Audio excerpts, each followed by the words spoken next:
अस्तु स्वरचिता दीपोत्सवीयं महद्दिव्यं बलिराज प्रवर्तते आनन्दः सर्वलोकानां मङ्गलानि गृहे गृहे।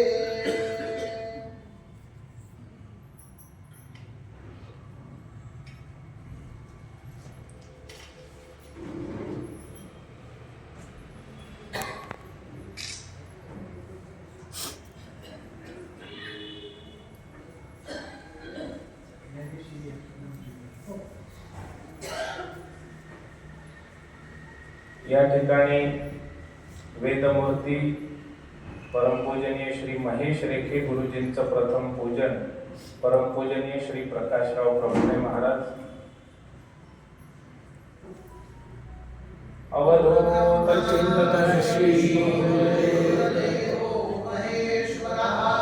गुरु साक्षात् परब्रह्म तस्मै श्री गुरवे नमः। नमो ब्रह्मण्य देवाय ब्राह्मणहिताय गोविंदाय नमो नमः।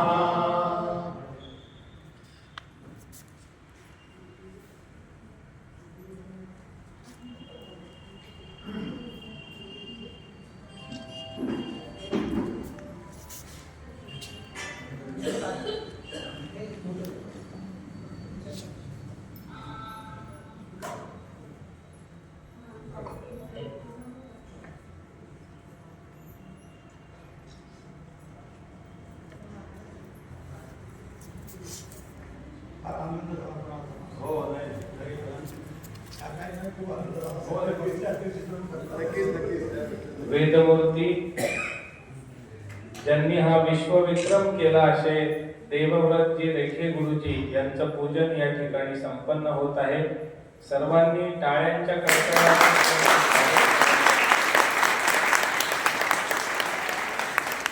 अवधूत चिंतन श्री गुरुदेव दत्त श्री सद्गुरु स्वामी महाराज की जय। श्री सद्गुरु काका महाराज की जय।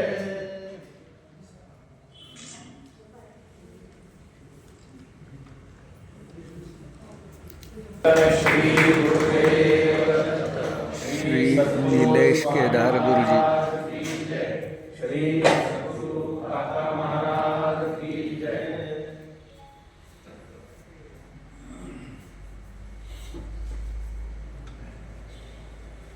शक्तिपाताचार्य परमपूजनीय श्री नारायण काका ढेकणे महाराज हे जसे विज्ञानाचे उच्च विद्या विभूषित होते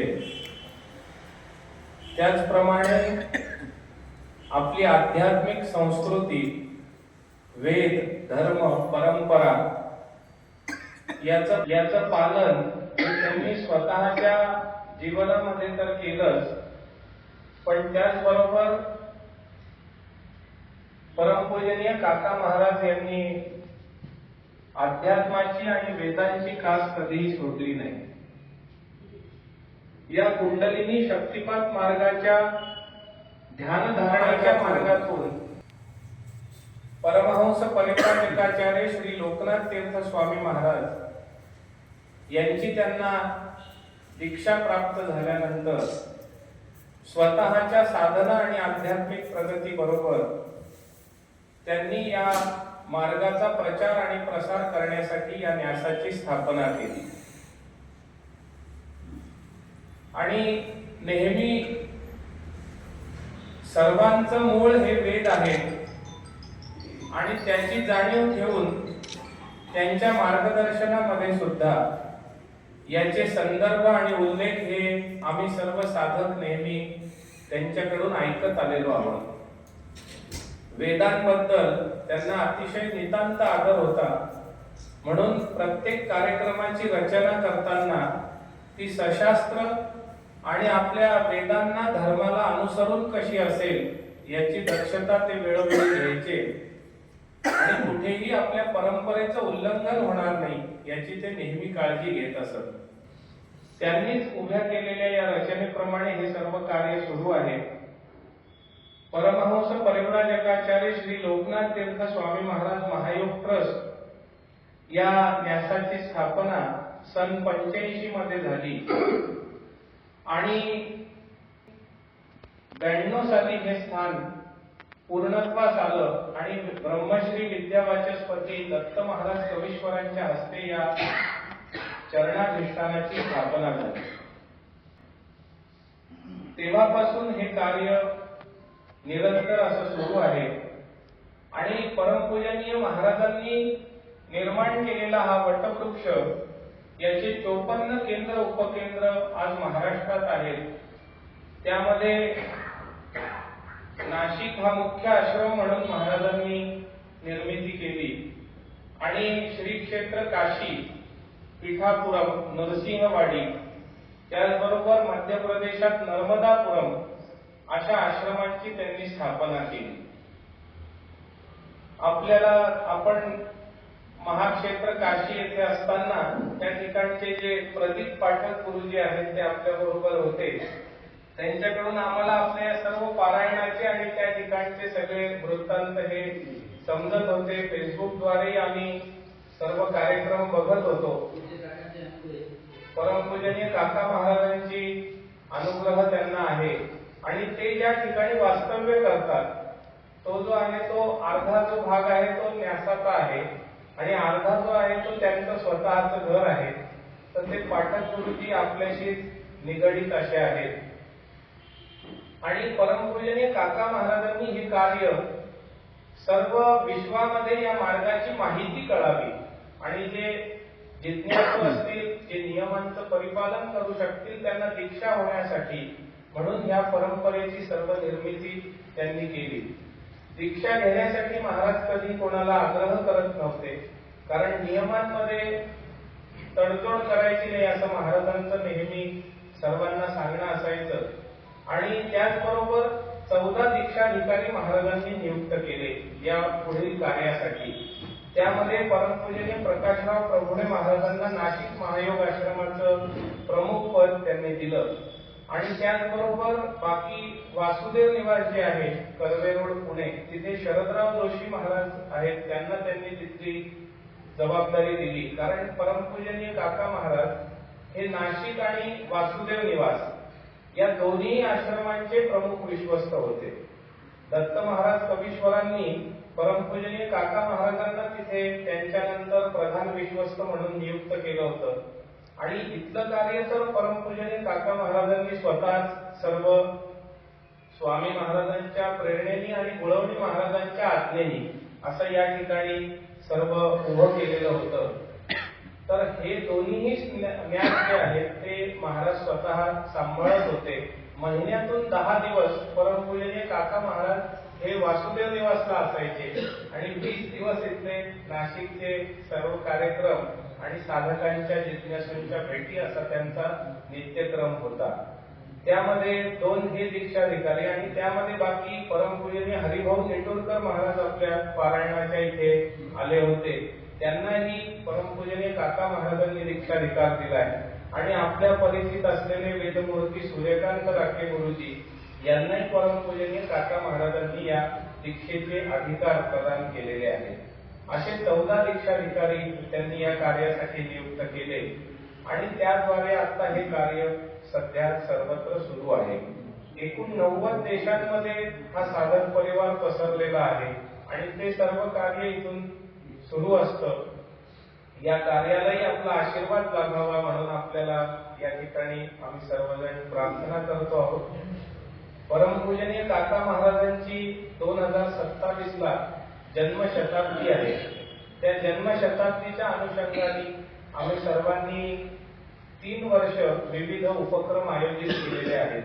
त्यामध्ये काही वैयक्तिक उपासना आणि साधना आणि या मार्गाचा प्रचार असे काही उपक्रम आहेत आणि काही सामूहिक उपक्रमांचं सुद्धा आयोजन केलेलं आहे, ज्यामध्ये या ठिकाणी काही या मार्गाला अनुसरून असे साधना शिबिर इत्यादीचं आयोजन त्यामध्ये आहे. याचा समारोप कार्यक्रम 2027 ला आहे. त्याचंही निमंत्रण आम्ही आपल्याला गुरुजी देतीलच. आम्ही राखे महाराजांना आदराने गुरुजी असं म्हणतो, तर ते आपल्या संपर्कात आहेतच. ते आपल्याला याचंही निमंत्रण देतील. त्याही कार्यक्रमाला आपले आशीर्वाद असावे आणि आपणही त्या कार्यक्रमाला जरूर यावं ही आत्ताच आपल्याला आग्रहाची विनंती आहे. यानंतर मी सर्व आपले जे साधक आहेत यांना दंडक्रम पारायण म्हणजे काय याची माहिती वेदमूर्ती श्री राखे महाराजांनी द्यावी अशी मी त्यांना विनंती करतो.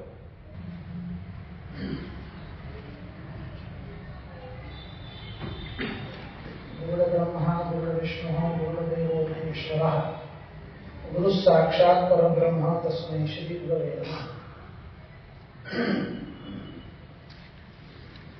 सद्गुरु श्री स्वामी महाराज, सद्गुरु श्री काका महाराज, परमपूज्य प्रभुणे महाराज, वेदाचार्य महेशजी देखे गुरुजी, वेदाचार्य गुरुजी आणि दंडक्रम विक्रमादित्य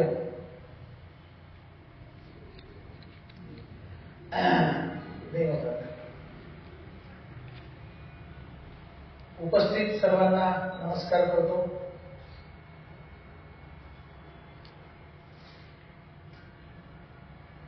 खरं पाहायला गेलं शब्द फुटत नाही. त्याचं कारण असं आहे, थोडस जरा भूतकाळ थोडासा समोर ठेवतो आणि मग आपण या वर्तमान काळात येऊ. महेश रेखे गुरुजी, निलेश केदार गुरुजी आणि आम्ही गुरु गंगेश्वर वेद विद्यालय आता जे वेद मंदिर आहे त्याच्या पाठीमागे आमचं वेदाध्ययनाचा कालखंड एकत्र होता. ज्यावेळेला आमचं गुरुजींकडे शेवटच्या टप्प्यातलं अध्ययन चालू होतं त्यावेळेला ही सगळी मंडळी त्या ठिकाणी आली होती आणि मला खूप अभिमान वाटतो की ज्यांना मी स्वतः हाताने जेवू घातलेलं आहे, ज्यांना मी माझ्या स्वतःच्या मांडीवरती झोपून त्यांना खेळवलेलं आहे, वाढवलेलं आहे.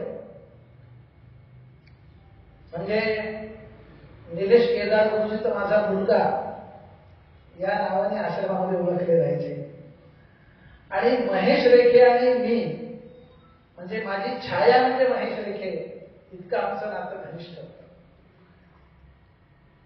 ज्या वेळेला मी काका महाराजांकडून अनुग्रह घेतल्यानंतर ओम बंगल्यामध्ये आमच्या जुन्या बिल्डिंगमध्ये मी साधनेला बसायचो. तर साधनेला बसण्याकरता मला साधनेसाठीची व्यवस्था आणि माझी रूम कुठली असावी कशी असावी याच्याबद्दल महेश रेखे स्वतः आम्हाला मार्गदर्शन करायचे आणि मी काका महाराजांकडे यायचो. आमचं सगळ्यांचं एक आदर्श त्यावेळेला होतं मुरोडे गुरुजी.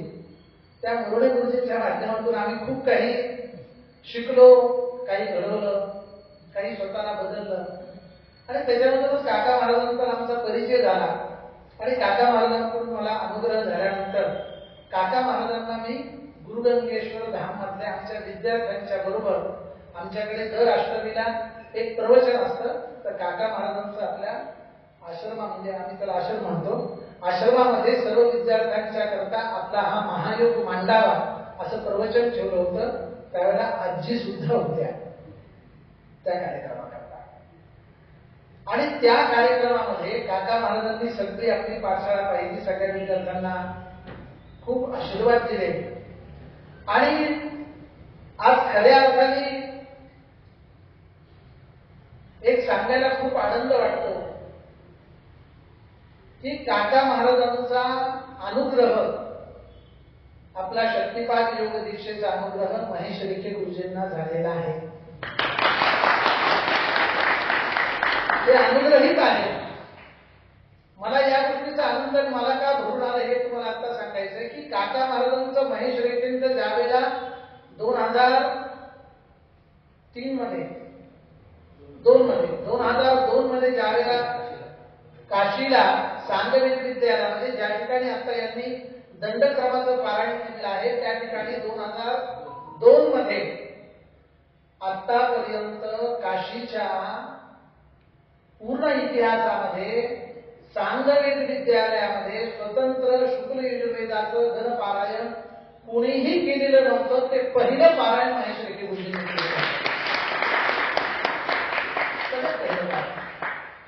त्या पारायणाला एक दिवस गेलो होतो. विना पुस्तक आणि मुख्य गोष्ट म्हणजे त्यावेळेला स्वतः गोडसे गुरुजी त्यांचे परिचय होते आणि गोडसे गुरुजींना जो सगळ्यात मोठा सन्मानाचा एक काय म्हणतात त्याला की अभिमानास्पद असा जो भाग मिळाला होता तो गुरुजींनी कोणालाही दिला नाही. आयुष्यात स्वतःच्या मुलाला सुद्धा नाही दिला. तो सन्मान ती शाल महेश रेखे गुरुजींना त्यावेळेला काका महाराजांकडे मी आलो. काका महाराजांना आपल्याबद्दल सांगितलं. काका महाराजांकडे आपला महेश येतो. काशीत महेश नाही राहणार तर दुसरा कोण राहणार नाही.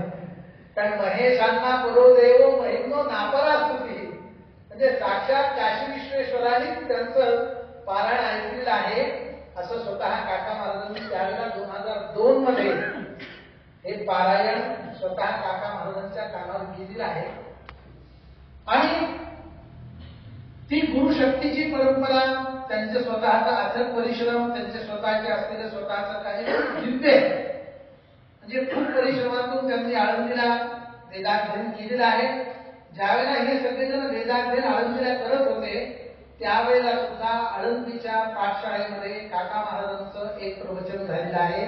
त्यावेळेला सुद्धा काका महाराजांनी पूर्ण सर्व विद्यार्थी आणि तिथल्या असलेल्या गुरुजनांच्या बरोबर चर्चा करून पूर्वाभ्यास करून घेतला होता.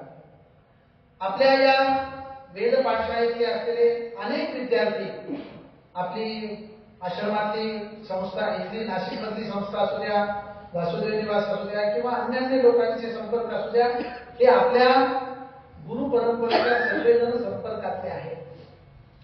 आणि सर्वात महत्वाची गोष्ट मगाशी प्रभुणे महाराज बोलले निखिल सुद्धा बोलले या ठिकाणी की काका महाराज तुमची इथे वाट पाहत होते आणि काका महाराजांना खरंच आनंद झाला. तो का झाला मी तुम्हाला सांगतो. असं असतं मुलापेक्षा मुलाच्या मुलावरती जास्त प्रेम असतं आहे की नाही. म्हणजे आज काका महाराज देवळची जास्त वाट पाहत होते कारण नातवंडाची जास्त प्रेम होतं. कारण बापचे बेटा सवयीनं त्याच स्थानावरती त्याच ठिकाणी त्याच काशी क्षेत्रावरती गणेश्वर शास्त्री द्राविड गुरुजींच्या समक्ष असा इतिहास रचला काका महाराजांच्या नातवानी म्हणजे महेश रेखे गुरुजींच्या चिरंजीवानी की तो इतिहास न भूतो न भविष्य. कारण की वेदाध्ययन काय असतं वेदाध्ययनाचे किती कष्ट असतात हे जो करतो त्याला त्याची किंमत असते. नुसतं हे सांगून आणि वाईकून नाही समजत. एकदा एक पहिलवान वयोवृद्ध झाला होता आणि त्याला सुवर्ण कंकण मिळालं होतं. तो आपलं स्वतःचं जीवन व्यतीत करत होता त्यावेळेला. 18 विश्व दारिद्र्य आलं त्याच्यावरती. शेवटी तिच्या बायकोने सांगितलं की अहो तुम्हाला ते जे सुवर्ण कंकण मिळालं ते विकून काहीतरी आणा आपल्याला 2 दिवस काहीतरी खायला तरी मिळत नाही. आणि तो पहिलवान बाजारात जायला निघाला आणि तिथे कुस्तीचा डाव चालू होता. तो कुस्तीचा डाव त्यांनी पाहिला आणि त्या पहिलवानाने इतकी छान कुस्ती खेळून तो जिंकला. तो स्वतः पहिलवान ती कुस्ती पाहताना इतका तल्लीन झाला त्या जिंकलेल्या पहिलवानाला स्वतःच त्याला दान करून परत घरी घेऊन आला. घरी आला घरी विचारलं बायकोला काय झालं आणलं का सुद्धा. तो म्हणला मी विसरूनच गेलो म्हणे. का पण मला माहिती त्या पहिलवानाने किती छान डाव खेळला होता. आज या ठिकाणी कसं झालं की काय द्यावं. देवव्रती घेतलेले परिश्रम स्वतः महेश रेखे गुरुजींनी घेतलेले परिश्रम हे शब्दातीत आहे. मी तुम्हाला सांगतो, स्वतःने अनुभवलेला विषय आहे हा, की स्वतः महेश रेखे गुरुजींनी स्वतःची वेदाची तयारी करत असताना, म्हणजे नवीन विद्यार्थ्यांकरता मुद्दाम सांगतो, 2:15 वाजता उठलेले ते पाठशाळेमध्ये. किती वाजता? 2:15 वाजता उठायचं आणि स्वतःचं स्नान करायचं आणि अभ्यासाला सुरुवात करायची. सकाळचं पहिलं सत्र सकाळी 7:30ला संपायचं त्यांचा अभ्यासाचं. नंतर मग दिवसभराचा काय असेल तो अभ्यास. 18 तास अभ्यास करावा लागतो वेदाचा, तेव्हा वेदाध्ययन होतं. आणि ती वेदाध्ययनातली असलेली सर्व परिश्रम परिस्थिती स्वतः महेश रेखे गुरुजींनी स्वतः अनुभव घेतलेली आहे आणि स्वतः तयार करून आज पुढची पिढी तयार केलेली आहे. म्हणून महेश रेखे गुरुजींचं माझं नातं खूप वेगळं आहे, खूप आनंदाचं आहे, खूप वेगळं आहे. निलेश केदार गुरुजी असतील, त्यांच्या सगळ्या विद्यार्थ्यांचे असतील, त्यांच्यामध्ये काल निलेश गुरुजींना म्हटलं, गुरुजी उद्या आमच्याकडे यायचंय. इतके माझ्यावर रागवले, तुला काय कळतं का म्हणे दादा, तू काय सांगतोस म्हणे, हात म्हणून सांगायचं तू उद्या यायचं तू आमच्याकडे म्हणून. ते हे हक्क आणि हा प्रेम हा केवळ आणि केवळ या वेदाध्ययनामुळे मिळतो. आणि हा वेद आज टिकला या गोडशे गुरुजींच्यामुळे. आज गोडशे गुरुजी काशी सोडून जर द्वारकेला आले नसते, द्वारकेवरनं जर नाशिकला आले नसते, तर हा वेद आपल्याला इथे पाहायला मिळाला नसता. आज गोडशे गुरुजींनी खूप परिश्रम घेतले हो. अहो, आज आम्हाला हे सगळे सत्कार समारंभ पैसा सगळा मिळतोय. काय सांगू तुम्हाला मायबाप हो, दुपारचं जेवण जर आज झालं तर उद्या काय जेवायचं ही परिस्थिती गुरुजींनी अनुभवलेली आहे. आणि आज आम्ही त्यांच्या आशीर्वादाने आज सुखाने नांदत आहोत आणि सुखाने सगळ्या गोष्टी करत आहोत. का? गुरुजी फक्त एकच सांगायचे, काय? वेदा फलंती कालेन. अरे बाळांनो, तुम्ही आज परिश्रम करा, तुमचा हा वेद तुम्हाला नक्की कालांतराने फळ देईल. आम्हाला माहित नाही आमचं फळ आज आम्हाला मिळतंय की नाही, पण आम्ही आज स्वाभिमानाने सांगू शकतो की गुरुजींच्या परिश्रमाचं फळ आज आम्ही घेत आहोत. आणि आज गुरुजींच्या परिश्रमाचं फळ, आज गुरुजींनी घेतलेले वेदाचे कष्ट, आज गुरुजींनी केलेलं वेदाचं अध्ययन आणि वेदाबद्दल केलेलं दान, याचा प्रतिकात्मक स्वरूपात्मक भाव जर काही असेल तर आमचा देवव्रत आहे. देवव्रत ज्यावेळेला पारायण होतं त्यावेळेला पारायण मी ऐकण्याकरता गेलो. गुरुजी मी अनेकदा तुम्हाला सांगतो, मी तुम्हाला तर सगळ्यांसमोर गुरुजी म्हणणार आहे, गुरुजी मी तुम्हाला सांगतो, मी वेदाध्ययन मी तुम्हाला अनेकदा एसएमएस सुद्धा करायचो की खरं सांगू आपल्या सगळ्यांना ते पारायण ऐकताना खूप आनंद वाटतो. काय म्हणतो, काय स्वर देतो, किती छान म्हणतो. पण जो खरा वैदिक असतो ते ऐकताना त्याच्या पोटात गोळा येतो. गुरुजी काय तो माहिती, अरे हे किती कठीण आहे, ते म्हणणं सोपं नाहीये. आज स्वर लक्षात ठेवायचे, अक्षर लक्षात ठेवायचे, पद लक्षात ठेवायचे, मंत्र लक्षात ठेवायचं आहे. आणि तुम्हाला सांगून ठेवतो, या शुक्ल यजुर्वेदामध्ये आपल्या सगळ्या वेदांपेक्षा आपल्या या शुक्ल यजुर्वेदामध्ये संपूर्ण स्वर संज्ञा 60 प्रकारची सांगितलेली. किती? इतकी स्वर संज्ञा कोणत्याही शाखेत नाहीये. 60 प्रकारांनी स्वर बदलतात. त्याच्यामध्ये आहे, आपण जे प्रचलित पाहतो त्या स्वरांचं नाव आहे उदात्त, अनुदात्त आणि स्वरित. हे 3 प्रकार आपण सगळेजण पाहतो, हे सगळ्या वेदांमध्ये आहेत. पण या यजुर्वेदामध्ये त्या स्वरिताचे 8 भेद सांगितलेले आहेत. त्या 8 भेदामध्ये 4 भेद सगळ्यात महत्वाचे सांगितलेले, जात्य, अभिनीत, क्षैत्र आणि प्रतिष्ठ. हा खूप डोक्यावर जाणारा विषय आहे, तो आता मी विस्ताराने मांडत नाहीये. सांगायचा उद्देश असा आहे की हे इतकं सोपं नाहीये. आज आपल्याकडे एखादा वैदिक येतो, एखादा ब्राह्मण येतो, एखादा आपल्याकडे एखादा चांगला वेदाचार्य येतो, तर त्याच्या परिश्रमाची किंमत असते, त्याची वैयक्तिक व्यक्तीची किंमत नसते, लक्षात ठेवा. पण त्यांनी स्वतःच्या आयुष्यातले ते कण त्या वेदाकरता समर्पित केले, ज्या ठिकाणी सुख, आनंद आणि झोप असते, त्यांना माहीत नसतं, लक्षात ठेवा. म्हणून आमचे गुरुजी सांगायचे की वेदाध्ययन करणं म्हणजे प्रत्यक्ष लोखंडाचे चणे खाणं आहे. म्हणून आम्ही या ठिकाणी सर्वांना खूप आनंदाने सांगतो महेश गुरुजी की आपण केलेलं कार्य हे केवळ वेदाचं कार्य नाहीये, हे तुमच्या निष्ठेचं कार्य आहे. आज या ठिकाणी जो काही सत्कार होत आहे, या ठिकाणी समारंभ होत आहे, हा तुम्ही केलेल्या परिश्रमाचा आहे. आणि देवव्रत बद्दल मी एवढंच सांगेन लागेल की देवव्रत अपूर्व असा सोहळा करून टाकला असतो, अपूर्व असा. कदाचित ही केवळ त्या तुझ्या मायमाऊलीची केवळ ही संकल्पना आहे आणि ती आज खऱ्या अर्थाने साकार झालेली आहे. आज कोरोना सारख्या परिस्थितीमध्ये आज मातृछत्र हरवलं. विचार करा गोष्ट. आज देवव्रतच्या मातोश्री गेल्या, त्या परिस्थितीमध्ये स्वतःला सांभाळलं, स्वतःची धर्मपत्नी केली, स्वतःची माता केली. अशा अवस्थेमध्ये स्वतःला सांभाळून त्यांनी सिद्ध करून टाकलं जगाच्या दृष्टिकोनातून की वेद माता ही श्रेष्ठ माता आहे.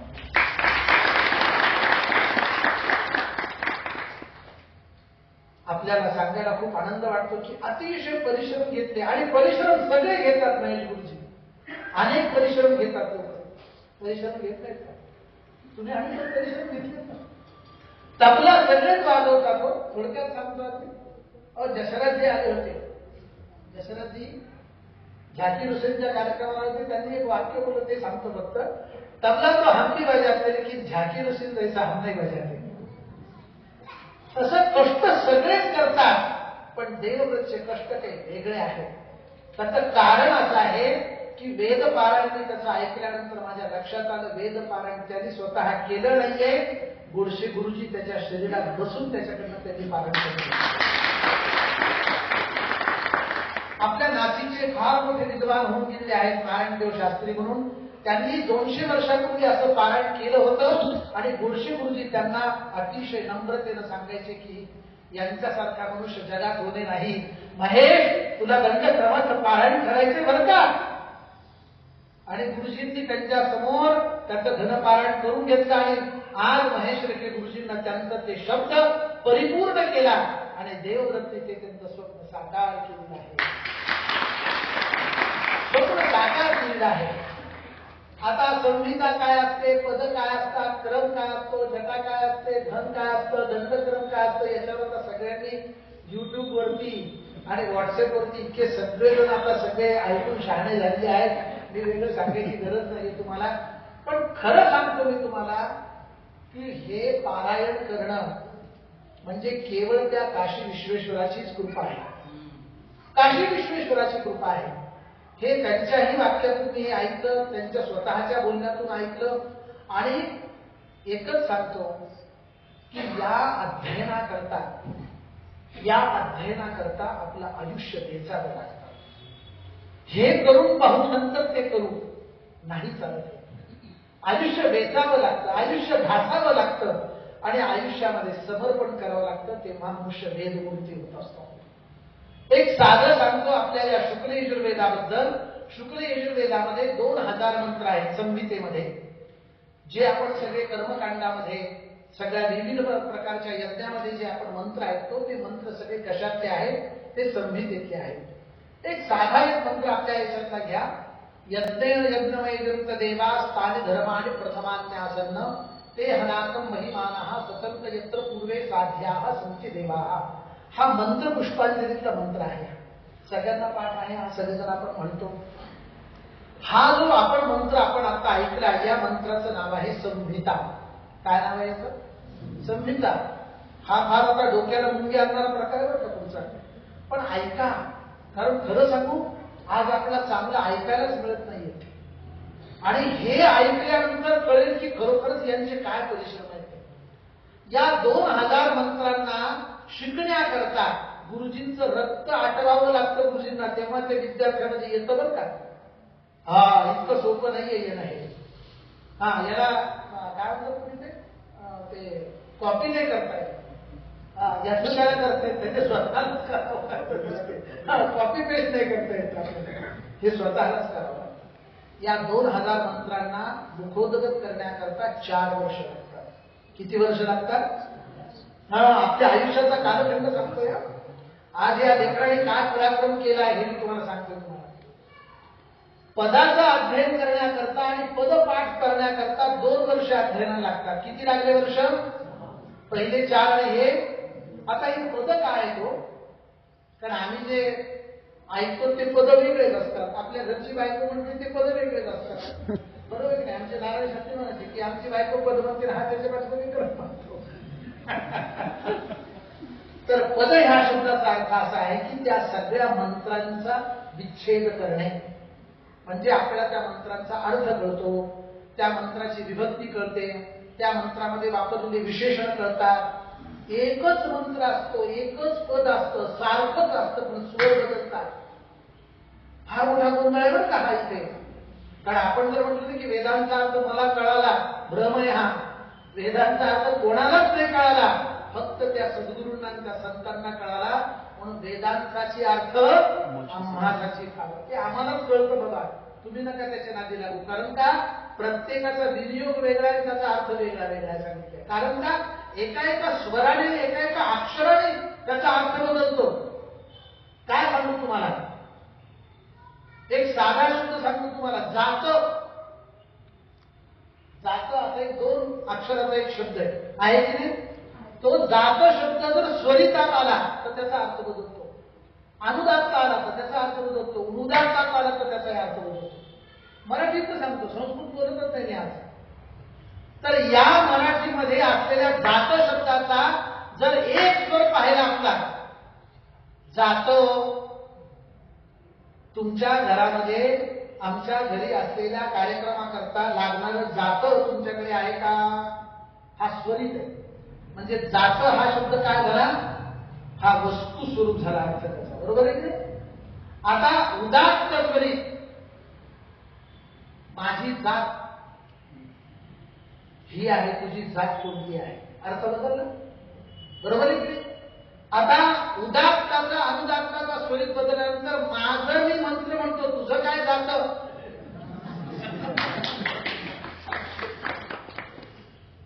अहो नुसत्या उदात्त, अनुदात्त आणि स्वरित मराठी अक्षरातल्या उच्चारातून जर अर्थ बदलतो तर वेदांचा अर्थ किती वेगळा असेल.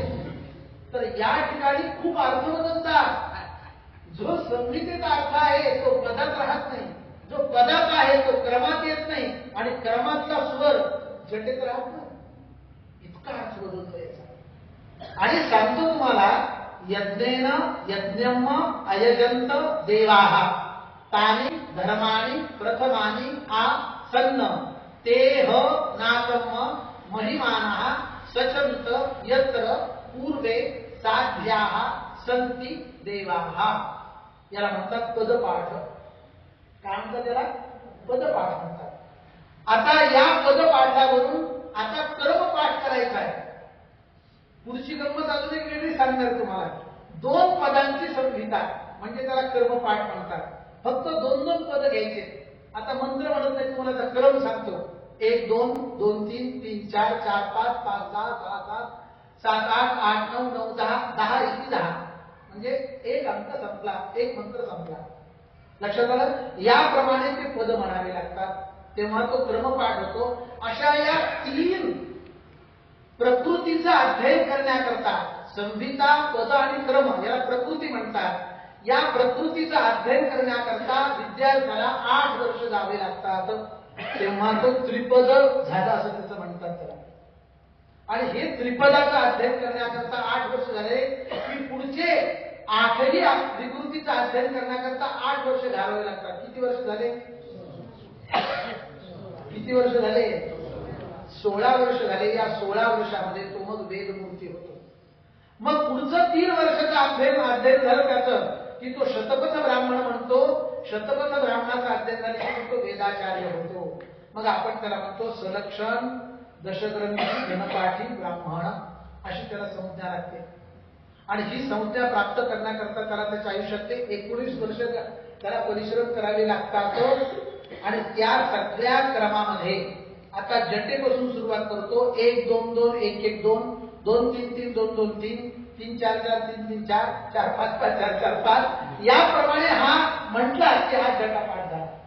आता बाकीचे मधले खूप आहेत. सगळ्यात शेवटचा पाठ सांगतो आता, घनपाठ म्हणतो त्याला आपण. 1 2 2 1 1 2 3 3 2 1 1 2 3 2 3 3 2 2 3 4 4 3 2 2 3 4 3 4 4 3 3 4 5 5 4 3 3 4 5 याप्रमाणे सगळा तो मंत्र क्रमाने चालतो. हा सगळ्यात मोठा स्वरिताचा ऱ्हस्व दीर्घाचा आणि या सगळ्या गोष्टींचा याच्यामध्ये साठा आहे. भूकार बदलतात, त्याच्यानंतर हस्तस्वर बदलतात, जाती अभिनेत क्षेत्र प्रशिष्ट हे कळालं पाहिजे. भल्या भल्यांना कळत नाही. आज पारायण करतात करताना सुद्धा कळत नाही गुरुजी. आज ही गोष्ट वस्तुस्थिती आहे. कारण काय माहिती का? गुरूंनाच माहित आहे, शिष्याला काय सांगितलं. परिस्थिती आहे. आज अध्ययनामध्ये सुद्धा खूप मोठ्या गोष्टीची आपल्याकडनं त्रुटी होते. ती आज आपण भरून काढत आहात, याच्याबद्दल मला खूप सारखा अभिमान आहे. कारण सांगतो, या म्हणजे पहिल्या घडल्या 3 प्रकृती, ह्या 8 विकृती, त्याच्यानंतर आधुनिक विकृती काढलेली, त्याला पंचसंधी म्हणतात. या पंचसंधीची विकृती, या सगळ्या विकृतीच्या ग्रंथांचं अध्ययनामध्ये अध्ययन करण्याकरता फक्त 2च ग्रंथ उपलब्ध आहेत. एक संहिता आणि दुसरा पद. या 2च ग्रंथावरून आम्हाला सगळ्यांना सगळं पुढचं अध्ययन करावं लागतं. आणि या एकाच ग्रंथावरून पुढच्या सगळ्या विकृती म्हणावं लागतात. त्याला आधार काय आहे? याज्ञवल्क्य शिक्षा आणि प्रातिशाख्यम, या 2 ग्रंथामध्ये संपूर्ण शास्त्र भरून लिहिलेले त्यांनी, की कसं करावं, कोणता मंत्र कसा असतो, काय बदलतो. अनेक प्रकारचे बदलतात. नुसतं एखाद्या शब्द जरी मध्ये आला तरी शब्द बदलतो. आपल्याला सांगावंसं वाटतं की हा दंडक्रम जो आहे हा विलक्षण आहे. मी आता इथे मूळ पदावरती येतो. या मूळ पदावरती त्याचं काय विवरण हे माझ्यापेक्षा हे जास्त सांगतील तुम्हाला निलेश केदार गुरुजी. एकच सांगतो, दंडक्रम अध्ययन करणं आणि पारायण करणं हे फक्त याज्ञवल्क्य ऋषींना शक्य झालं. त्याच्यानंतर नारायणदेव तीर्थ, नारायणदेव महाराज, त्याच्यानंतर देवदत्त. होईल नाही, आपल्याला भविष्य घडणार असतं, घडेल. पण एकच सांगतो, एवढ्या 19 वर्षाचा अभ्यास मी जो आपल्याला सांगितलं ना, त्याने 19व्या वर्षी फक्त त्यांनी दंडक्रमाचं पारायण केलं. त्यांनी अध्ययन केलं. 9 वर्षाचा अभ्यासक्रम त्यांनी फक्त 1.5 वर्षात पूर्ण केलाय. हा सगळ्यात महत्वाचा विचार आहे. आणि खरं सांगतो, हे परिश्रमाने साध्य नाही होत. ते फक्त एकच आहे. काका महाराजांचं वाक्य सांगतो, तत्तु महता कृपया एव. ही फक्त कृपा आहे. हे परिश्रम नाहीये, हे कष्ट नाहीये. ही फक्त कृपा आहे त्या वेदपुरुषाची, त्या गुरु परंपरेची, त्या नारायण महाराजांची आणि त्या नारायण काकांची आणि त्या काशी विश्वेश्वराची. म्हणून हे झालेलं आहे. आता या दंडक्रमाचा जर मी तुम्हाला एक प्रकार सांगितला ना, तुम्हाला सांगतो की झोप पुढे झोप. आता क्रम सांगतो फक्त 1 2 2 1 1 2 2 3 3 2 1 1 2 2 3 3 4 4 3 2 1 1 2 2 3 3 4 4 5 5 4 3 2 1 1 2 2 3 3 4 असं 100 पर्यंत म्हणायचं आणि परत वापस यायचं. काही मंत्र आपल्या या वेदातले असे आहेत की जवळपास 80 ते 85 पदाचा असलेला पूर्ण क्रम आहे. निर्भ्रांतपणे देवदत्त मंत्र म्हणत होता. काय सांगतो तुम्हाला, पोटात गोळा यायचा देवदत्त तुझे मंत्र ऐकताना. काय म्हणतोय, इतकं सोपं नाहीये. खरंच सोपं नाहीये. अहो, सहज कालाने चर्चा करताना आमचं बोलणं चालू होतं निलेश गुरुजींबरोबर. 250 पद, किती 250 पद त्यांनी 2.5 पासून ते 1 पर्यंत उलटे म्हटले. हो, काय असेल त्यांची. खरं सांगतो, हे परिश्रम अथक आहे. आणि ह्या परिश्रमाचं चीज आज देवव्रत करून दाखवलेलं आहे. देवव्रत खऱ्या अर्थाने विक्रमादित्य आहेच. पण एक सांगू देवव्रत, आज तू सगळ्या ब्राह्मणांच्या अंतःकरणातला खऱ्या अर्थाने वेद जागा केला असतो. आज वेदाध्ययन करत असलेल्या विद्यार्थ्यांच्या अंतःकरणात वेद शिकावा आणि असा शिकावा, हे तू आज उदाहरण समोर तयार करून दिलेलं आहे. आणि एवढंच नाही तर महेश गुरुजींच्या रूपामध्ये अध्यापक असाच असावा हे तुम्ही सोपं नाहीये. अध्यापक होणं सुद्धा काय असतं ही सोपी गोष्ट नाहीये.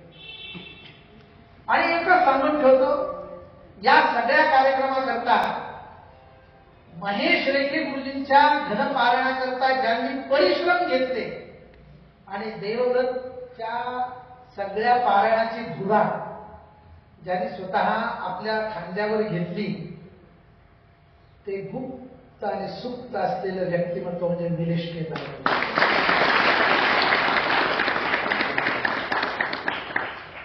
सगळे आम्ही लोक एका पाठशाळेतले एकत्र राहिलेले घनपाठीत ते स्वतः.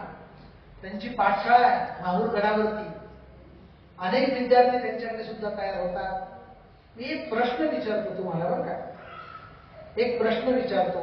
आपण झेंडा पाहिला का? झेंडा झेंडा कशामुळे फडकतो? कशामुळे फडकतो? हवेमुळे फडकतो, बरोबर. झेंडा कशामुळे फडकतो? चूक आहे. झेंडा फडकतो फक्त त्या दांड्यामुळे. कशामुळे फडकतो? दांडा दिसत नाही पण झेंडा दिसतो, असा हा दांडा आहे.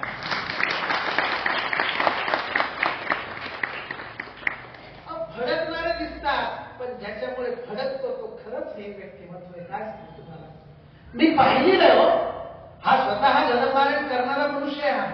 ही सर्वसामान्य व्यक्ती नाहीये. पण महेश तू कर, महेश तुझं झालं पाहिजे. महेश बरोबर स्वतः परिश्रम घेतले त्यांनी. आणि काय मित्रत्वाचं नातं, स्वतःचा काळ, स्वतःचा वेळ, स्वतःची सगळी गोष्ट पूर्ण समर्पण केली आणि दंडक्रमाकरता अतिशय जागरूकपणे आलेल्या अनेक विपरीत परिस्थितीला सुद्धा सामना करून हे पारायण पार पाडलं आहे.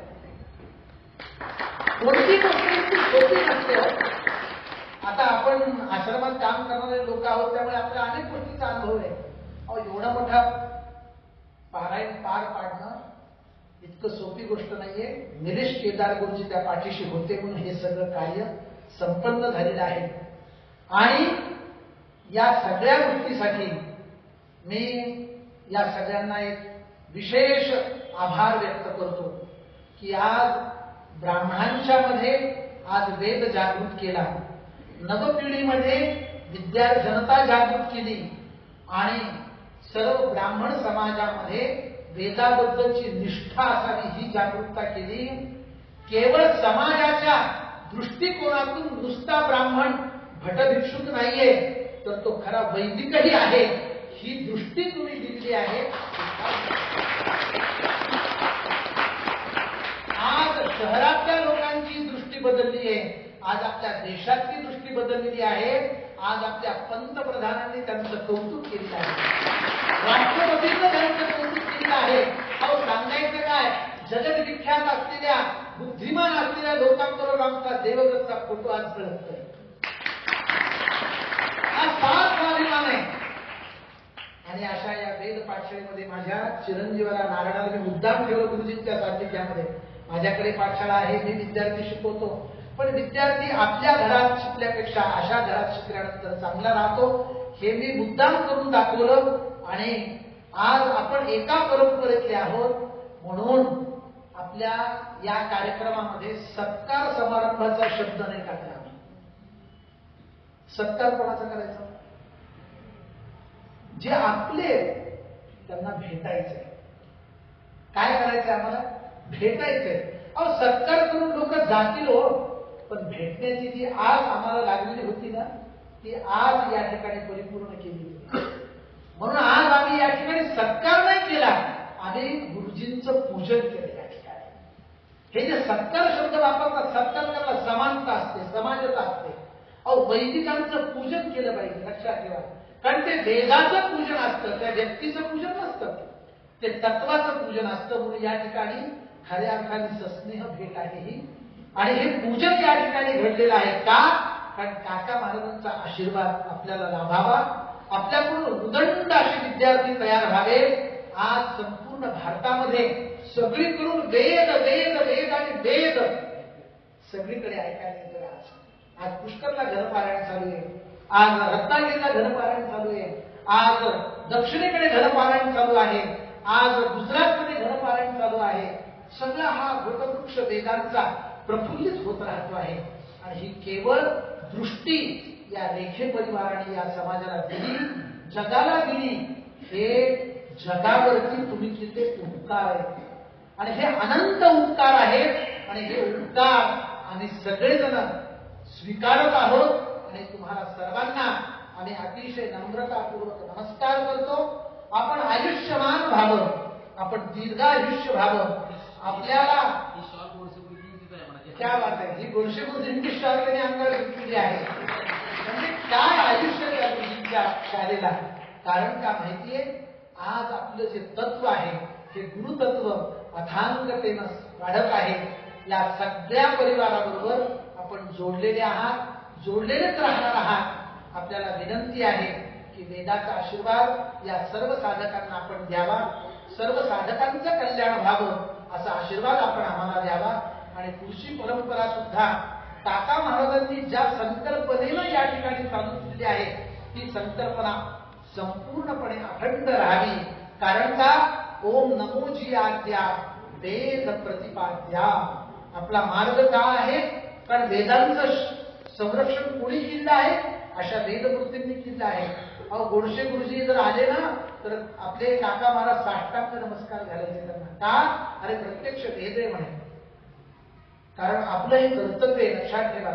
ज्या वेळेला कोणताही वैदिक एखादा ब्राह्मण आपल्याला कुठेही भेटेल ना त्याला आपण नमस्कार केला पाहिजे. कारण त्याच्या आयुष्यातले त्यांनी वेद सेवा करण्याकरता पूर्ण आयुष्य घेतलेलं असतं. अहो पहिलीतला अभ्यास दुसरीत विसरतो, दुसरीतला अभ्यास पाचवीतला विसरतो, पाचवीतला अभ्यास दहावीतला विसरतो. इथे आमचं बालवाडीत बरेपर्यंत लक्षात ठेवावं लागतं.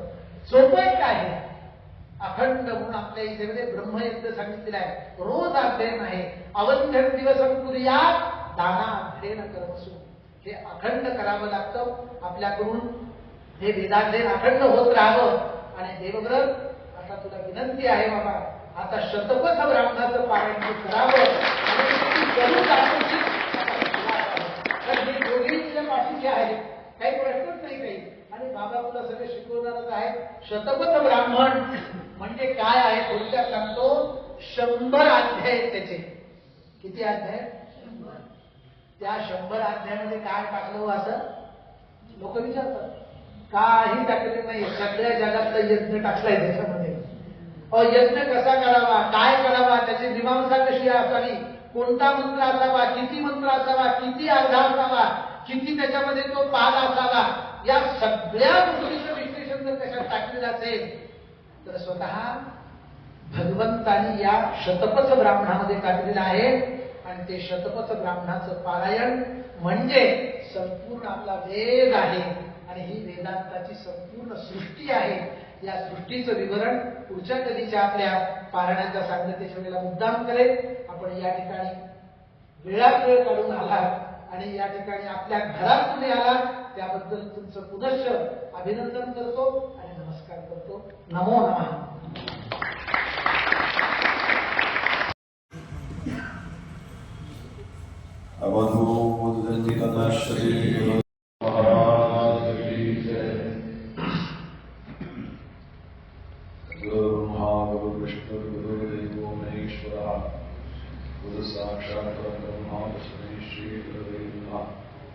अज्ञानतिमिरान्धस्य ज्ञानाञ्जनशलाकया चक्षुरुन्मीलितं तस्मै श्रीगुरवे नमः. या देवी सर्वभूतेषु शक्तिरूपेण संस्थिता नमस्तस्यै नमस्तस्यै नमस्तस्यै नमो नमः.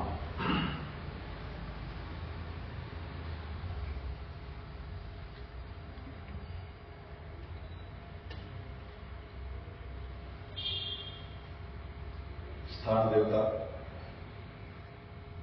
परमहंस देवराजकाचार्य स्वयं महाराजांच्या चरणपादुका, सद्गुरू श्री काका महाराजांचं सानिध्य, स्थानाधिपती श्री प्रभुणे काका, तुमचे मित्रवर्य म्हणा किंवा ज्येष्ठ बंधू म्हणा, ज्येष्ठ गुरुबंधू म्हणा, स्नेही म्हणा, तुम्हाला जे मनात भाव येईल तो तुम्ही समजा आणि आपल्या सर्वांचे आदरणीय स्थानासीचे सूर्यकांत शास्त्री गुरुजी, माझे परमस्नेही निलेश केदार गुरुजी आणि आपण सर्व साधक बंधुजन माता भगिनी,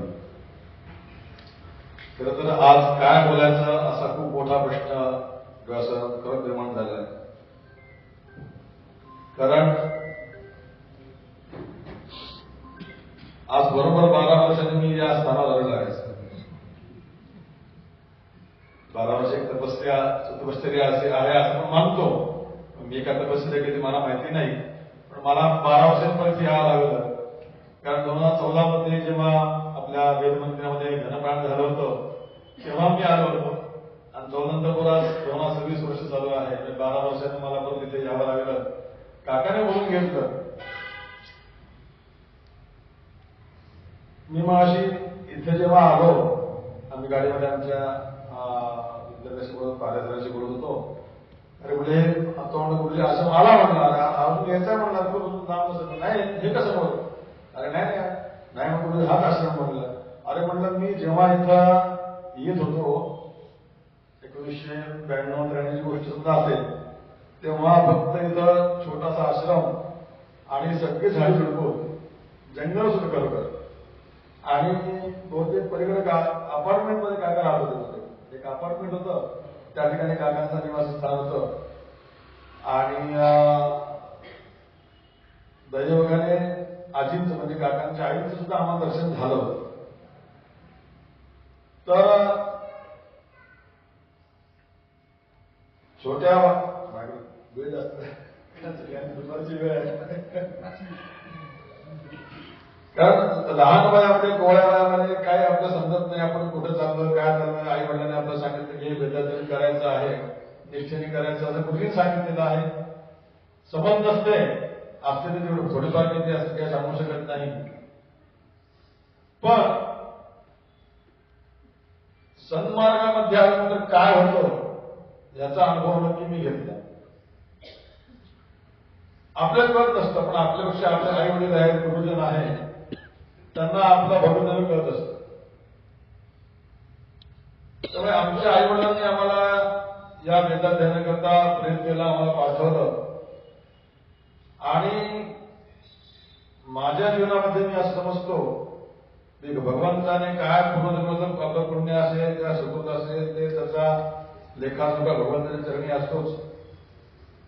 पण या सांप्रत जीवनामध्ये या सांप्रत जन्मामध्ये भगवंताने ज्या काही गोष्टी दिल्या त्या सर्वोच्च दिल्या. म्हणजे की आई वडील आम्हाला जे पवित्र भगवंताने त्यांच्या पोटी आम्हाला जन्माला घातलं ते दोघं शिक्षक त्यांचा पेशा, परंतु अत्यंत काळजीपूर्वक प्रेमाने विद्यार्थ्यांना शिकवण्याचं त्यांनी काम केलं. अत्यंत निरपेक्ष भावनेने आमच्या वडिलांनी समाजाची सेवा केली. जे विद्यार्थ्यांना शिकवणं, विद्यार्थ्यांना घरी जाऊन त्यांच्या घरून घेऊन जाऊन त्यांना घेऊन येणं, त्यांना शिकवणं, त्यांना खायला प्यायला घालणं, रात्री 10 वाजेपर्यंत त्यांचा अभ्यास घ्यायचा आणि परत त्यांना घरी पोस्ट करायचं. अशा आई वडिलांच्या कुळामध्ये आम्हाला भगवंताने जन्माला घातलं. वडील जे काही यज्ञ आगामी ज्या कर्मकांडी कर्मवडील करायचे त्यातून जे काही पैसा वडिलांना आमच्या वडिलांना मिळायचा, मग 1 रुपया असेल, 2 रुपये, 100 रुपये, 500 जे काय काळानुसार असेल त्या पैशातला एकही पैसा घरामध्ये वडील आमचे वापरत नव्हते. घरात आम्ही 5 भावंड, आई वडील, आमची आजी अशी 7-8 माणसं, येण्या जाण्याचे 10-12 माणसांचं कुटुंब. पण एवढं असं सुद्धा आमचे वडील जे काही पैसा मिळायचा तो पैसा कधीही त्यांनी स्वतःच्या संसाराकरता वापरला नाही. आणि त्यांची भगवतीवर आमची कुलदेवताची रेणुका देवी आहे तिच्या त्यांची अत्यंत निष्ठा श्रद्धा. तर त्या देवीच्या मंदिराचा जीर्णोद्धार करायचा म्हणून ते सगळा पैसा आपला देवीच्या नावाने त्यांनी खातं त्या खात्यात टाकत होते. एकही पैसा त्यांनी कधी आम्हाला त्यांच्या संसाराकरता किंवा आमच्या गरजांकरता त्यांनी वापरला नाही. इतक्या निरपेक्ष भावनेने आणि निष्ठुरपणे ज्यांनी आपलं जीवन व्यतीत केलं आणि त्याचप्रमाणे त्या आईने आमच्या त्यांना साथ दिली. त्यामुळे आजच्या पिढीप्रमाणे आता हा तो काळ सगळ्यांचा तसा होता, पण आम्हाला कधीच माहिती नाही की काही गोष्ट पाहिली तर हट्ट करायचा आणि हट्ट करायला मिळेल किंवा हट्ट करायच्या आधी सुद्धा मिळेल असं तर आम्हाला काही माहितीच नव्हतं. परंतु अशा आई वडिलांच्या पोटी जन्म मिळाला. त्यानंतर त्यांनी आम्हाला वेदात जनकता पाठवलं. म्हणजे पाठवलं सुद्धा असं की ज्या ठिकाणी काय म्हणतात ते मोठं विश्वविद्यालय ज्या ठिकाणी आहे असं आमची गोडसे गुरु. तिथं गेल्यानंतर अन्य पुढे जायची गरजच नाही. अशा गोडसे गुरुंसारख्या महान व्यक्तीचं, महान विद्वानांचं सान्निध्यमुळे त्यांच्या सान्निध्यात राहून अध्ययन करण्याचं भाग्य मिळालं. त्यानंतर 91च्या शेवटी किंवा 92 मध्ये 1992 मध्ये सूर्यकांत शास्त्रींच्या खोलीमध्ये आम्ही राहतो. मी तेव्हा प्रथम वर्ष असेल ते 7-8 वर्ष शिकत होते. आमच्या गोष्टी खूप मोठा त्यांचा होता. परंतु त्यांनी कधी आम्हाला त्यांच्या विद्येच्या योग्यतेनुसार आम्हाला ते कधी वाढवलं नाही की आम्ही तर प्रथम पहिल्यावर आम्ही तर खूप सिनियर आहोत, आज आम्ही ज्युनियर आहोत, खूप लहान आहोत. पण ते खूप असं कधी त्यांचं नव्हतं.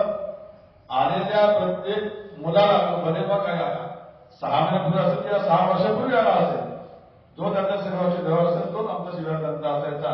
प्रत्येकाला सांभाळून घेणं, प्रत्येकाला जीव लावणं, प्रेमाने त्याला अध्ययनाकरता प्रेम करणं.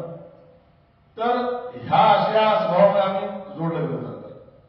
आणि त्यांना माझा स्वभाव आवडला असेल, मला त्यांचा स्वभाव आवडला असेल, त्यामुळे आम्ही एकमेकांशी जोडले गेलो. त्यांची रास कुठली मला हे पण माहिती नाही, पण आमची राशीचे पण जुळे असते काय म्हणा. पण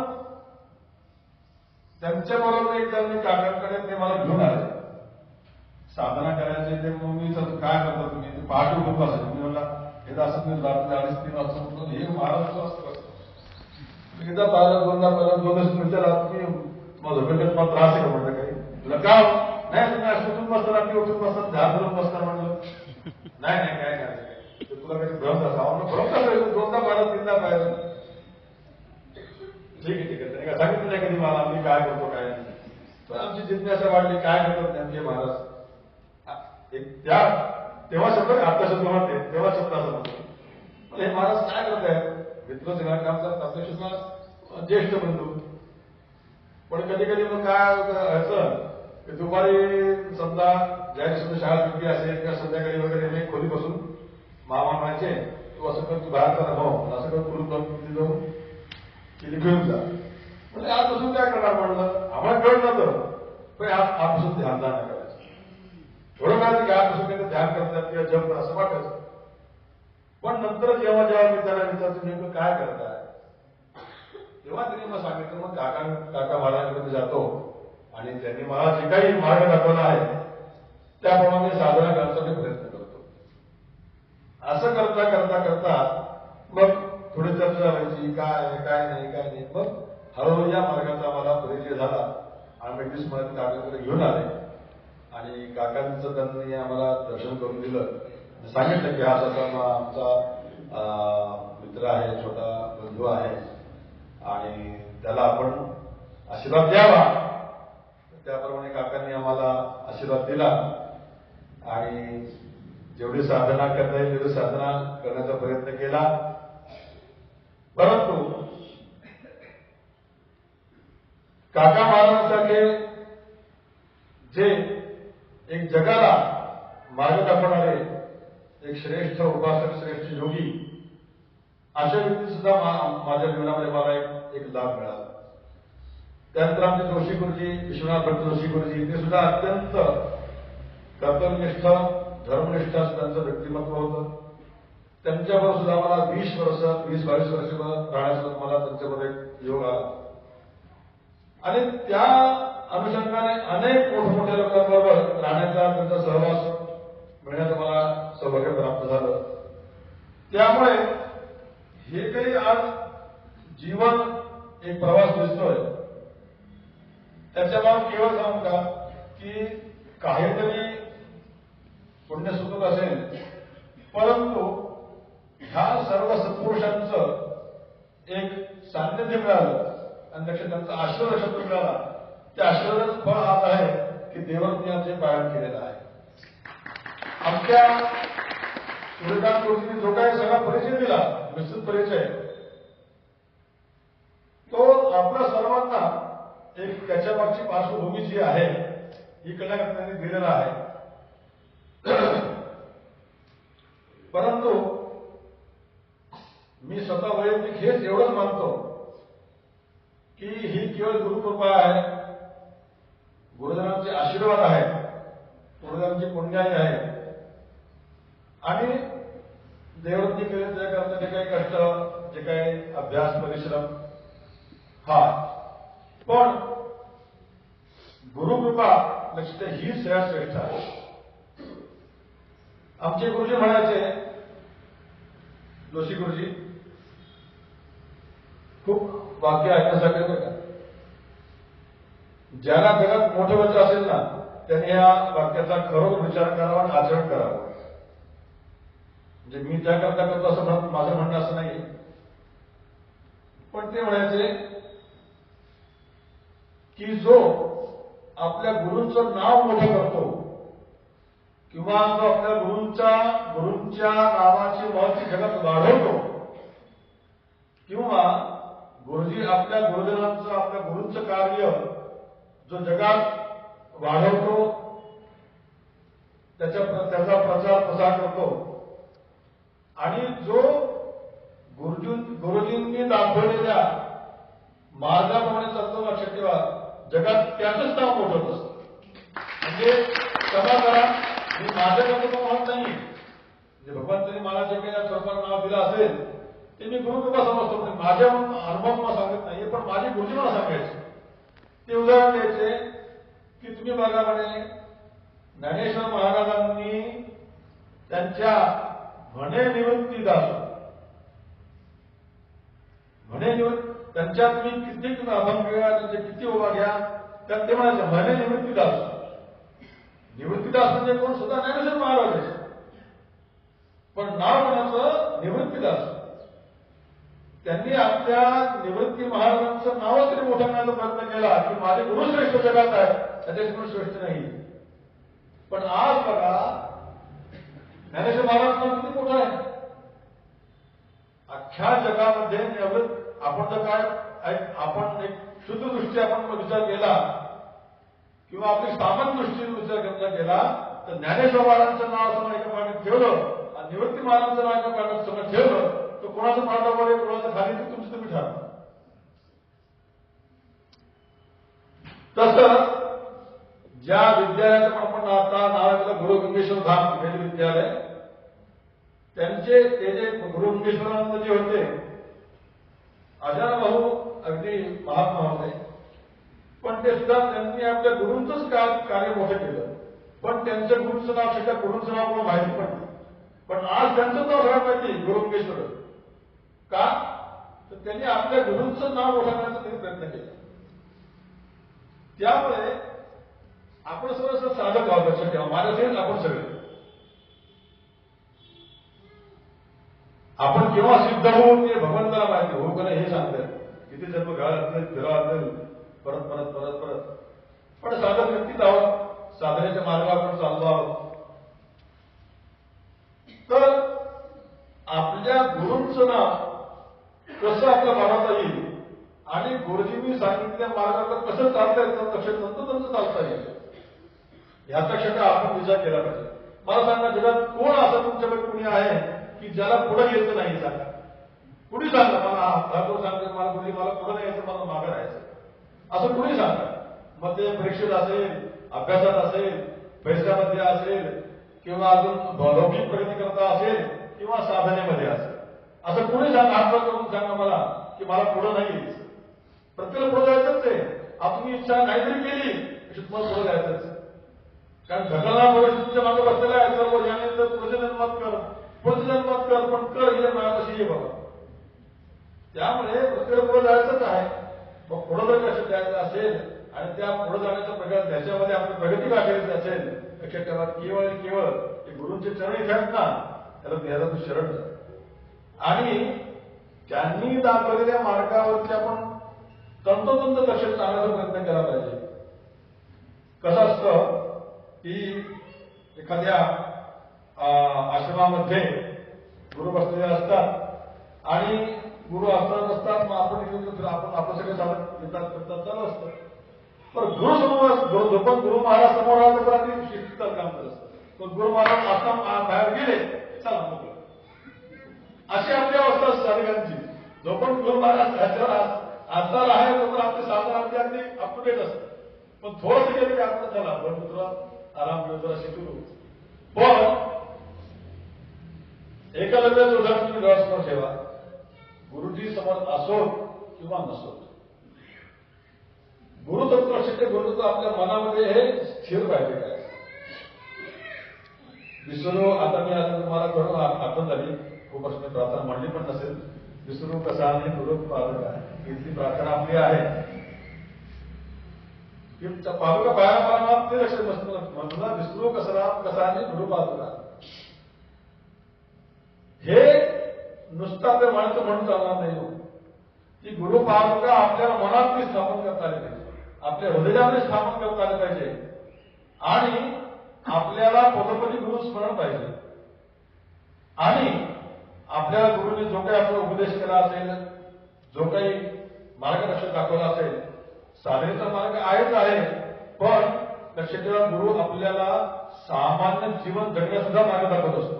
तुम्ही काय करावं, काय नाही करावं, कसं करावं, कसं नाही करावं. लक्षात ठेवा गुरु आपल्याला छोट्या छोट्या गोष्टी सांगत असतात.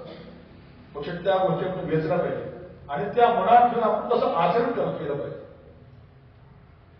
कारण क्रिये वाचाचा जसं आपण म्हणतो ना, गुरुजी सांगितलं आपल्याला, गुरुने महाराज सांगितलेलं आहे. पण ती क्रियाच नसेल तर मग उपयोग काय सांगायचं. त्यांचा वेळ बाहेर जातो, आपला वेळ बाहेर. आपल्या वेळ समजा पण त्यांचा वेळ आपल्यापेक्षा अनुभव आहे. जर का आपण त्यांना सांगितलं आलो असो, गुरुंच्या सांगितलं आलो असो आणि त्यांचं काय आपलं कान दोष आपल्या काना पडल्या शक्य आपण त्याचं आचरण करण्याचा आपण नित्य प्रयत्न केला पाहिजे. आणि खरोखर भगवंताची मोठी खूप कृपा आहे की आज जे काही वेदपारायण जे काशीला घडलं हे त्याच्यामागे केवळ आणि केवळ लक्षात ठेवा भगवंताची कृपा आणि काशी विश्वनाथाची इच्छा असेल. लक्षात ठेवा की त्याने ऐकवावं आणि ते भगवंत आमच्याकडे करून घेतलं. खरं सांगतो मी त्याला, आम्ही जेव्हा पारायणाचा त्याचा निश्चय केला तेव्हा आम्ही देवाचा एकच शब्द सांगितला होता की तुला पारायण करायचं आहे. समोर भगवंत बसलेला आहे, काशी विश्वनाथ तिथं आहे, गंगामाई तिथे वाहती आहे, तर त्यांना आपण ऐकवला चाललो आहोत असा आपला भाव पाहिजे. आपल्या समोर असे लोक बसले असतील किंवा नसतील, कोणी आपल्या समोर एक फूल आणून ठेवलं काय, शाल दिली काय आणि काय 2 रुपये ठेवले काय, ठेवले तरी आपलं काय वाटलं पाहिजे, नाही ठेवलं आपल्याशिवाय काही वाटलं नाही पाहिजे. इतक्या निस्पृहपणे त्याच्यातून पारायण करायचं. हे मी तर आधी सांगितलेलं की आपल्याला कुठल्याही प्रकारची भावना आपल्याला अपेक्षा नाही म्हणलं तर केवळ आपल्या गुरुजनांचा सन्मान वाढला पाहिजे. गोडसे गुरुजींचं जन्म सुद्धा आपली वर्ष चालू म्हणजे तर त्यांच्या स्मृतीप्रित्यर्थ आमचे जोशी गुरुजी त्यांना या जाऊन आता 5 वर्ष त्यांना पूर्ण झाली आणि त्याची आई म्हणजे या 3 लोकांना आनंद व्हावा आणि भगवंताला ऐकवायचं याच्याशिवाय आपण तिसरं आपल्याकडे कुठला संकल्प नाही म्हणून. त्यामुळे जे कार्य घडलं लक्षात ठेवा हे भगवंताच्या कृपेने घडलं, त्यांनी आमच्याकडे करून घेतलं. पण भगवंताने त्याच्यानंतर दिलेलं काय म्हणू शकता प्रसाद आहे ना, त्याच्यात हा मी त्याला काय म्हणतो आता खरं त्याला थोडंफार कंटाळा आला सारखं थोडे सत्कार समारंभ तू कंटाळा कशा करता सारखं प्रवास धावपळ आणि थोडं त्याला आवडत पण नाही ते तो एकदा सत्य घेतला सत्य किती घ्यायचे म्हणतो. मी त्याला म्हणतो असं नाही म्हणलं की म्हणला हा सत्कार तुझा नाही म्हणला, हा सत्कार तुझा नाहीये, तू केवळ निमित्त मात्र आहेस म्हणाल तो. परंतु आता म्हणजे तुझा सत्कार जो होता शब्द काशीत झाला, तू तिथं पारायण केलं, काशीत सत्कार झाला, तिथून बाहेर पडला, ते विषय संपला म्हणलं. पण आता हा सत्कार शब्द आहे, हा सत्कार वेदांत सत्कार आहे, हा सत्कार गुरु परंपरे सत्कार आहे, हा सत्कार गुरुजींचा सत्कार आहे. म्हणजे आपण त्याचा कधी भाव घ्यायचा नाही, त्याचा मला तुम्हाला सत्कार करतात अजिबात नाही म्हणून. कारण ह्याच गोष्टी आपल्याला, जसं आपण एखाद्या उंचीवर मनुष्य जातो त्याच गोष्टी आपल्याला खाली आणण्याचा कारणीभूत असतात.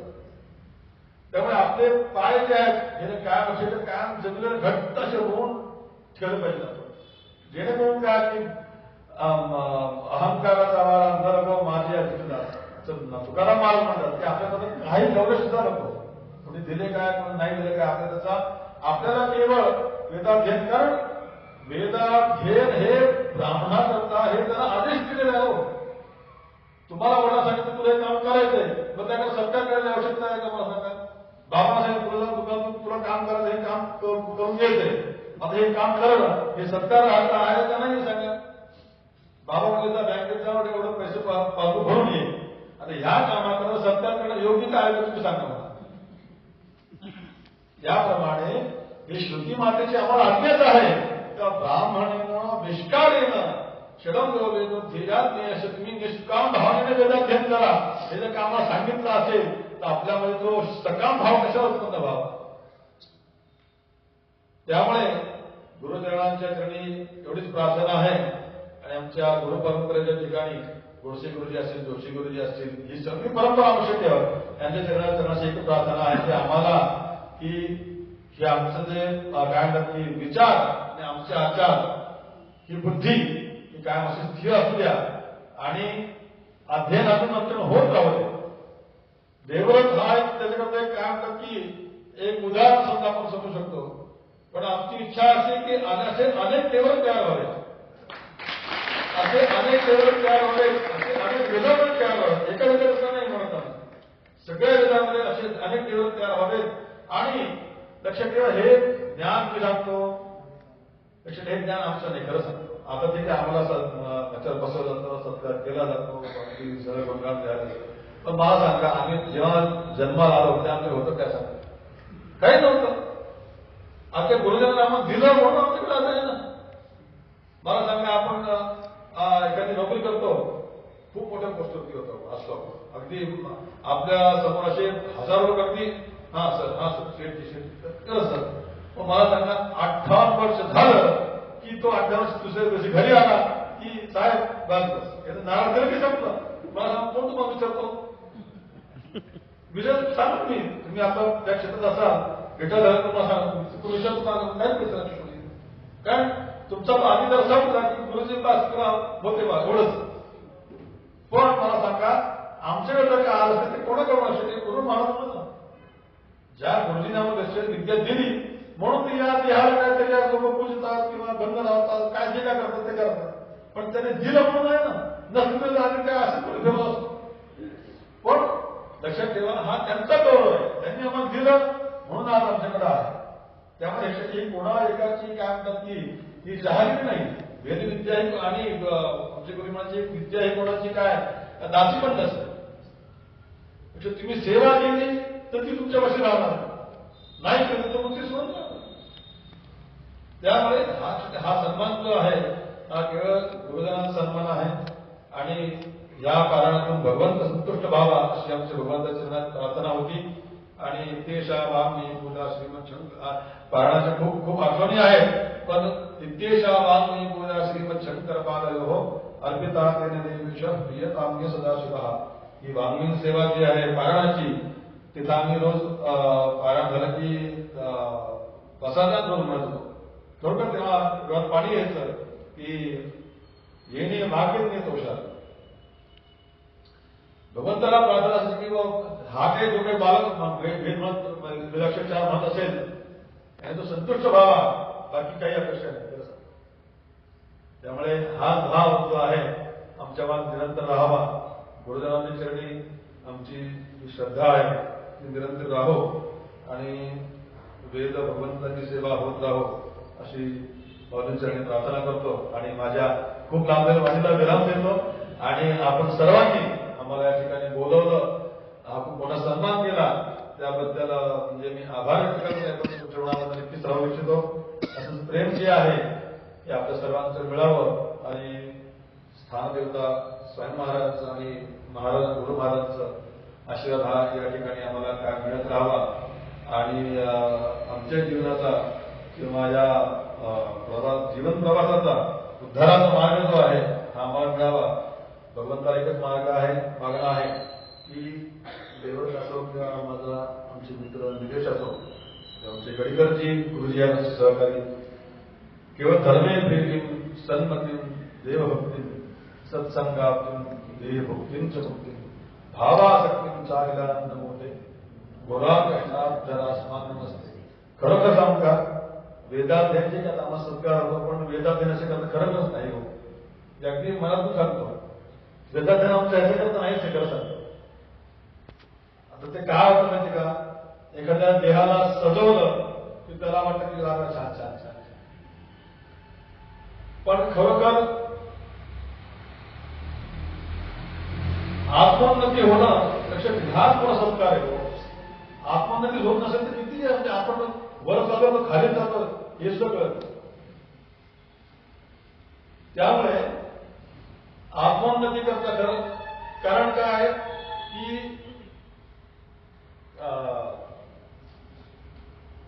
सा विद्या या विमुक्त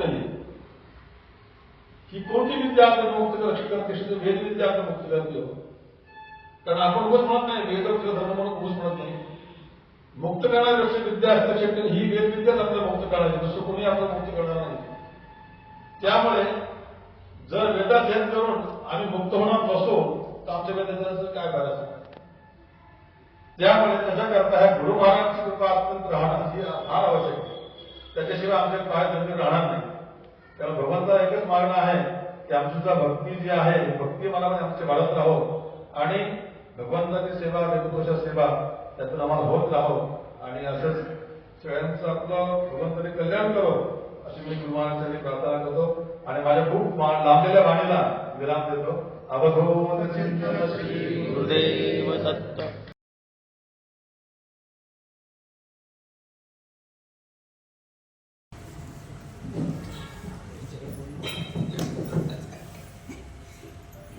श्री गुरुभ्यो नमः. हरि ओम. जज्ञेन जज्ञान जज्ञान जज्ञेन जज्ञेन जज्ञान जज्ञामाजाजन्ता अजाजन्ता जज्ञान जज्ञेन जज्ञेन जज्ञाम जज्ञामाजा